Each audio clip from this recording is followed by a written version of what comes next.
Estamos aqui na nosso terceiro encontro da obra O Despertar do Espírito, de Joana de Ângeles.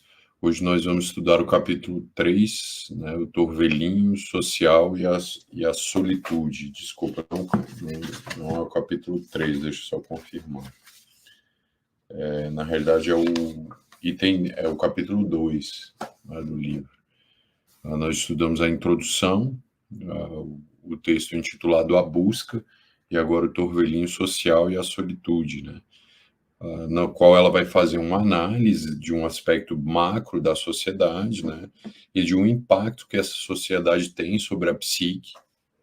Ela vai trazer no capítulo o que a dinâmica social vai impactar na psicologia individual, em termos de nós tentarmos encontrar uma dose certa de relacionamento com essa sociedade, sem nos evadirmos da sociedade como um processo de fuga, porque nós precisamos da sociedade para nos autorrealizar como espíritos imortais e que têm compromisso ante a encarnação, ao mesmo tempo também não sucumbir ao ponto de gerar a morte desse processo interior, desse processo individual que precisa florescer e acontecer a cada encarnação, que na psicologia analítica, né, o Jung chamou de individuação.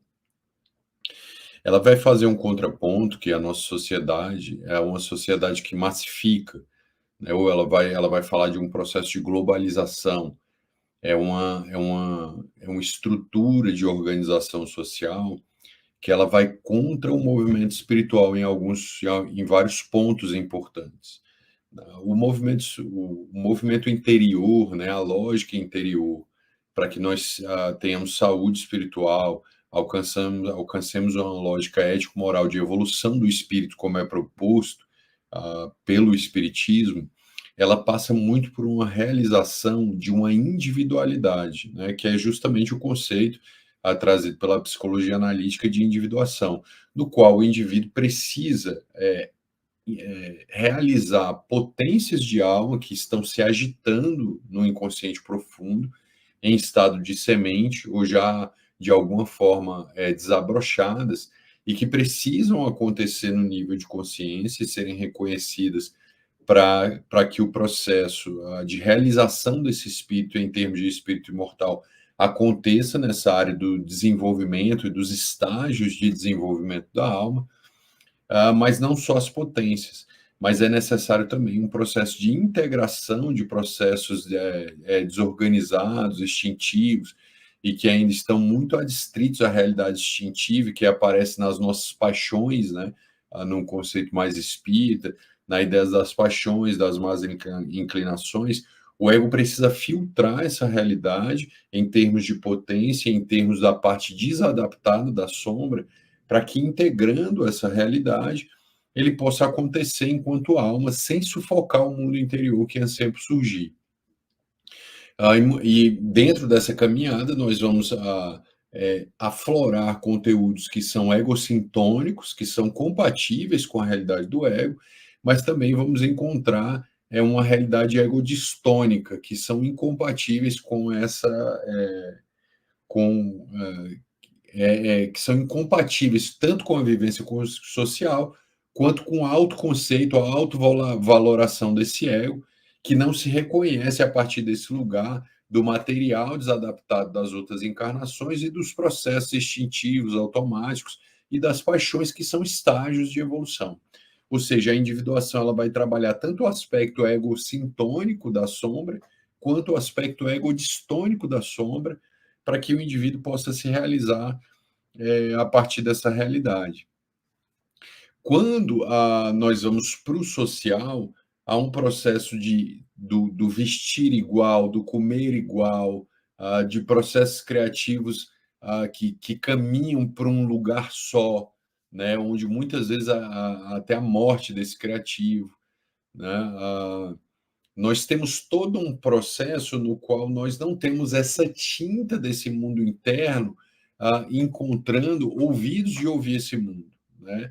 Onde tudo é um processo no qual nós temos uma massificação do viver, né, onde todo mundo tem um estilo de vida, uma forma de viver que é aceita socialmente, mas que para o instinto satisfaz um instinto, né, que é o instinto de comunhão, essa força muito grande que o indivíduo tem de se sentir pertencente à família, à sociedade, ao grupo, que é uma força instintiva, essa conúncio, essa comunhão com a sociedade.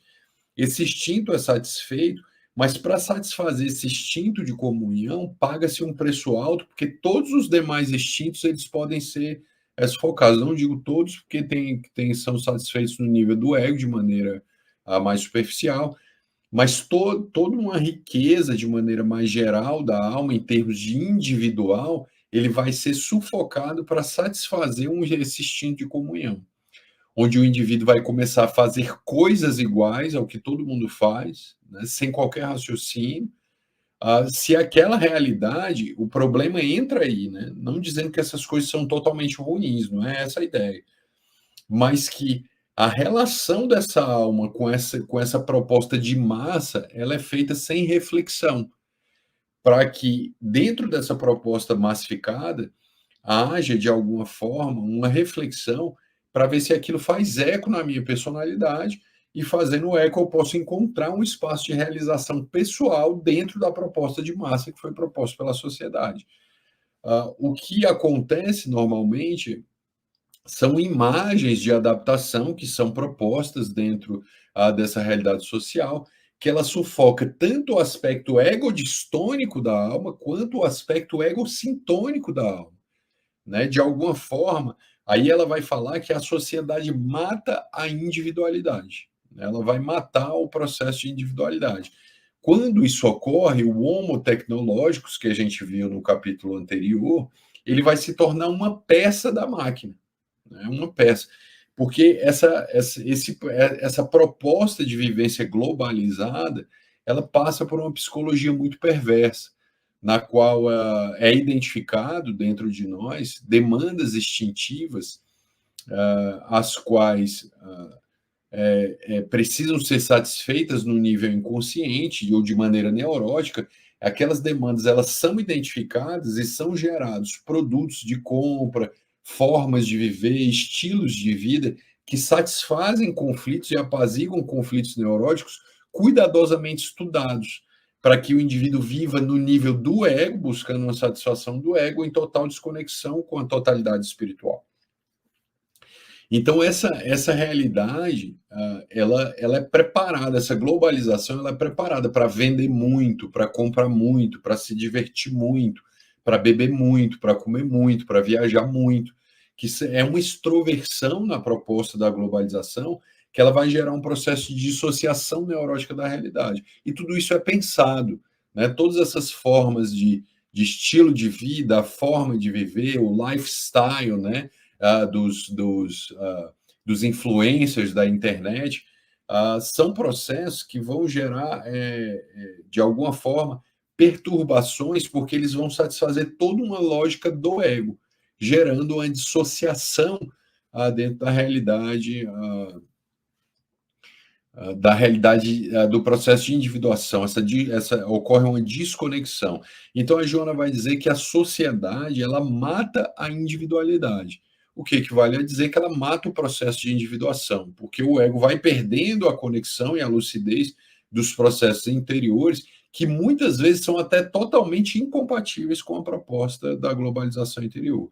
Então, o que isso vai gerar? O que a Joana vai dizer? O que essa proposta vai dizer desse lifestyle globalizado que a gente começa a vivenciar? Começa a ocorrer uma dissonância entre o que a alma sente e o que se deve demonstrar. Há uma dissociação. O que eu realmente sinto para me satisfazer enquanto alma individual, da minha subjetividade, da minha personalidade, do ego como a consciência do ego como um processo que está nascendo, um ego autoconsciente, né, realizado dentro da sua proposta, começa a ocorrer uma cisão para satisfazer somente esse instinto de comunhão, esse instinto de conexão, de estarmos iguais e pertencentes a uma massa, E a psicologia dessa massa, ela é sempre mais primitiva do que a psicologia individual. A psicologia individual, ela se estrutura em termos anatômicos, vamos dizer assim, numa realidade ego-self, numa realidade totalidade espiritual, consciência egóica encarnada, né? Ou seja, existe um processo muito grande diretor que organiza essa encarnação, que vai gerar um fluxo de energia constante para a consciência encarnada, para a consciência egóica, e a relação ego-self ou ego inconsciente ou totalidade, essa relação ela vai direcionar a partir da intuição, da criatividade, da afetividade, direcionada pela razão e pela intelectualidade, ela vai direcionar o processo reencarnatório. Ou seja, eu tenho um processo que serve o processo superior maior, que é o self.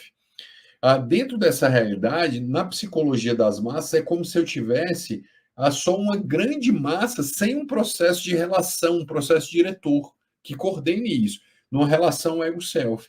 É como se eu tivesse um self, uma alma, mas um self que não é evoluído, um self é muito instintivo, ele é muito associativo, ele não tem um processo dirigido. Ou seja, a anatomia da alma da massa é uma anatomia mais primitiva do que a alma individualizada que já se estrutura em ego, self, sombra. Então ali a gente vê um aglomerado de sombras sem um processo dirigido egóico consciente. Então o indivíduo não tem reflexão, não tem relação, não tem um processo diretor que vai animar aquela massa em algum nível, fica um conjunto de selfies de maneira inconsciente, mergulhado numa realidade onde não há um processo relacional entre uma consciência egóica e uma consciência superior individual. Nós temos uma consciência, um inconsciente massificado, um grande inconsciente massificado, que vai ser regido por processos automáticos. Então, a psicologia da massa, ela vai ser sempre mais primitiva do que a psicologia individual. É tanto que quando a gente vê, por exemplo, nos jogos aí dos esportes, né, em especial que vem mais que o Brasil exalta muito isso, né, é muito focado mais nesse esporte que é o futebol. Então você vê, de repente, quando um time perde, a torcida do time que perdeu, ela fica selvagem, bestial. Começa a quebrar ônibus, começa a quebrar o metrô, agride o outro, ou seja, é uma psicologia de massa que ela fica selvagem, ela fica primitiva, por um evento quase ridículo, que é perder, às vezes, um campeonato, ou que vai satisfazer alguma coisa que não vai mudar em nada a vida do indivíduo, que amanhã ele vai trabalhar e ele vai continuar vivendo. É uma experiência totalmente psicológica, totalmente simbólica, mas que para ele é quase como uma experiência religiosa, fundamentalista até, né? Porque se o time dele não for o único que vence numa competição desvairada, o indivíduo perde a lucidez e sai arrebentando a sociedade através da violência e da destruição do patrimônio público e individual, mostrando o nível de alucinação da experiência psicológica quando ela desce para o nível da massa, né? Fica uma coisa cega, selvagem, bestial, tomada por uma realidade e vai ganhando, onde posteriormente nós vemos até a formação, né, de algumas torcidas organizadas virando um processo criminoso, né, onde você vê um aglomerado de criminosos ali, ou seja, vai tomando, a sombra vai tomando. Então essa psicologia da massa, ela é sempre mais primitiva, né? É o que nós observamos no nazismo, por exemplo, né? Ela desliga a crise moral, né? A crise moral individual, da avaliação individual, onde no nazismo, por exemplo, nós tínhamos pessoas de classe média, média alta, que eram pessoas que tinham vida como nós, normal, que vão ao trabalho, que estudam, que pagam as contas, e de repente essas pessoas viraram verdadeiros assassinos, porque todo mundo estava matando, então eu posso matar. Então gera uma realidade primitiva, onde desliga a lógica ético-moral. Então a globalização ela gera esse efeito. Ela vai gerar um anestesiamento ético-moral, onde o indivíduo desce a sua realidade mais selvagem, mais bestial. Porque se todo mundo está fazendo, se eu fizer, eu vou satisfazer esse instinto de comunhão e vou me enquadrar naquele grupo, ainda que essa coisa seja uma coisa demoníaca e destruidora da alma, em termos ético-morais, né? Isso, quando eu digo demoníaco, nesse sentido do demônio interno, dessa força instintiva destruidora que nos habita. Então, o indivíduo, em massa, ele faz coisas que sozinho ele não faz, porque a massa tem essa capacidade de desligar a avaliação ético-moral e tornar o indivíduo cada vez mais primitivo dentro dessa realidade. E à medida que ele vive isso, ele começa a adquirir os processos da lei de causa e efeito, porque ele vai violar a lei de amor, gerando perturbações para ele e para outros indivíduos ante a selvageria de massa que se instala dentro daquela realidade. Então, a globalização é esse veneno, né? Porque ela vai gerar guerra, ela vai gerar comportamentos perturbadores que individualmente eu não faria, mas que, como todo mundo faz, isso me dá permissão e me valida para fazer. Então, a gente vê em vários pontos na sociedade, né? A degradação sexual, porque todo mundo faz com o normal. Então, não é mais desequilíbrio, é normal. O padrão de consumo de álcool, por exemplo, da nossa sociedade, que é um consumo extremamente alcoolista, né? De dependência de substâncias, uso de remédios, de medicações, como todo mundo faz, então é normal, eu posso fazer. Então, eu posso beber muito, fazer uso de muitas medicações, empobrecendo a minha vida sem buscar alternativas de autoconsciência. Eu posso ter uma degradação do meu comportamento sexual animalizado, porque todo mundo faz, então é normal. E isso não me gera uma crise moral, porque é normal. Então, dentro dessa lógica, dessa globalização não só de coisas materiais, mas também de estados, de um estilo de vida, isso vai matar o processo de individualização, porque satisfaz o instinto de comunhão, porque o indivíduo quer se conectar, mas ao mesmo tempo o animaliza, fazendo com que ele perca a sua humanidade. A Joana vai dizer que dentro dessa lógica egóica de satisfação globalizada, o indivíduo vai deixar de lado a intuição, a criatividade, a vontade, que vão ser sufocadas por esse lifestyle da vida moderna. A intuição, a criatividade e a vontade ficam negligenciadas, e como elas não ficam tendo relação lúcida com a consciência, onde eu não uso essa realidade, porque se eu estou massificado, eu não tenho criatividade, a minha vontade fica sufocada, porque eu tenho que satisfazer um compromisso de massa, e a minha intuição, que é uma realidade espiritual, ela não vai ter contato diante dessa dessa coisa lógico-racional extrovertida da sociedade. Esse processo começa a voltar, a repressão dessas virtudes da alma começam a voltar em sombra. Ocorre um refluxo desse processo em processo de sombra. Então começam a acontecer alguns sintomas que ela já vem falando nas outras obras. O indivíduo começa a experimentar um tédio, ou ele começa a virar uma criatura muito exaltada, explosiva, porque esses processos internos começam a se impor, né? Eles vão se impor de uma maneira de um refluxo perturbador. Para escapar desse tédio e tentar apaziguar essa exaltação, há uma busca de uma emocionalidade excessiva em experiências fortes, em festas, no uso de substâncias, em outros processos. E quando isso não ocorre dessa maneira mais extrovertida, essa extroversão patológica, né, ocorre junto disso, aí ele começa a experimentar, porque os mecanismos de defesa neurótica começam a falhar, então o indivíduo começa a experimentar uma forte ansiedade, uma forte insatisfação, que ele tenta medicar de todas as formas dentro dessa lógica. E quando esses processos vão ruindo, porque eles são de maneira neurótica, processos compensatórios para evitar o contato do ego com a totalidade, o indivíduo começa a experimentar os processos depressivos. Então, tudo isso aparece numa intoxicação energética. Quais são os sinais dessa intoxicação? São os excessos. Excesso de festa, excesso do uso de substância, o excesso de falta de tempo, pegar muita coisa para fazer, isso começa a demonstrar uma intoxicação no nível energético, e o excesso de apetrechos de coisas materiais, né? Isso, a gente olha muito isso na homeopatia, por exemplo, né? Quando o indivíduo tem muito esses excessos, já mostra que a energia está muito intoxicada. Ocorre, os miasmas energéticos internos já estão começando a gerar um acúmulo. Então, primeiro é um acúmulo no nível psíquico, dessa energia psicológica, então ela vira ansiedade, começa a gerar poças contaminadas de energia, e mais tarde vai gerar nódulos, vão gerar cistos, vão virar inflamações, dores, começa a acumular energia no corpo em vários níveis, evidenciando essa intoxicação.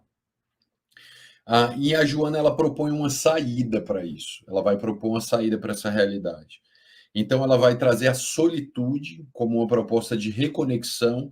E o que é a solitude? É a graça e a felicidade de estar só, é a alegria de estar consigo por opção. A solitude é o despojar-se de tudo, né? De maneira temporária, não é uma fuga da realidade. É esse estar sozinho por escolha, para escolher estar em contato consigo, para gerar reflexão e fazer com que o ego se reconecte à fonte. É temporário, porque eu preciso ir para a vida, eu não posso fugir da vida, porque senão vira uma fuga de mecanismos de defesa, onde não há choques, não há experiências impactantes, muito fortes, que vão gerar desconcertos, né? Não gera saudade, não gera melancolia, ela não vai gerar nostalgia, que são processos que abrem campo para a obsessão. Não tem tormento, uma vontade compulsiva de ficar repetindo aquilo, mas é um processo que eu faço, me refaço e vou para a vida. Ele não me aprisiona, como todos os outros processos no nível do ego, e abre o ego para a totalidade dentro dessa lógica que a Joana traz aí, numa lógica bastante enriquecedora.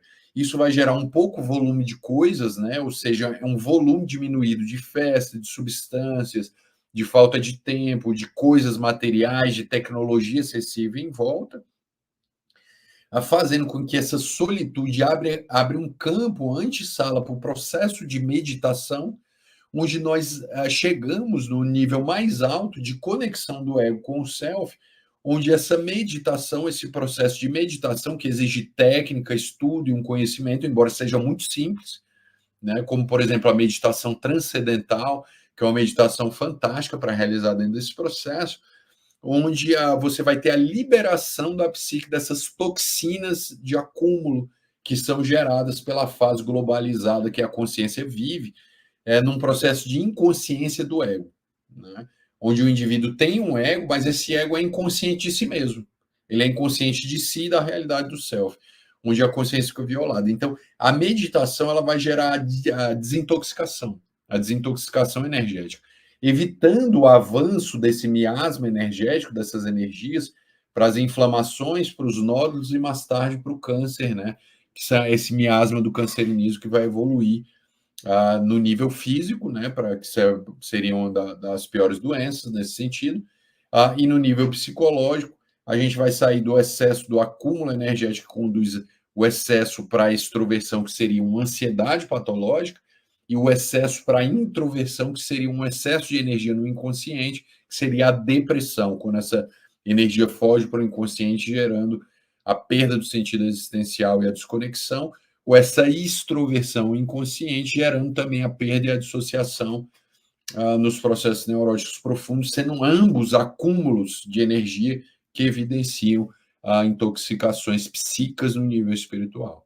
Então, ela traz essa proposta da solitude, da meditação, como um reencontro consigo e a reconexão dessa realidade egóica com o self, ou desse ego, dessa consciência encarnada com a totalidade espiritual.